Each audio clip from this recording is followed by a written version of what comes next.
Morning guys, it's 5 in the morning. This is day 10 of doing planks for 14 days. It's a beautiful morning guys, let's get it. Well, that's not looking very friendly. Hopefully it doesn't rain today.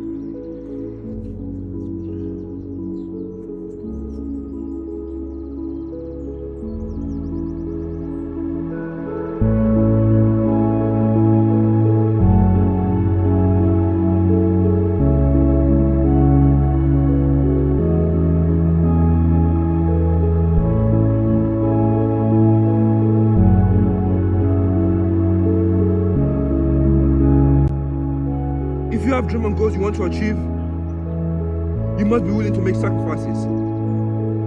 You can't just sit down and hope they come to you. Chase them.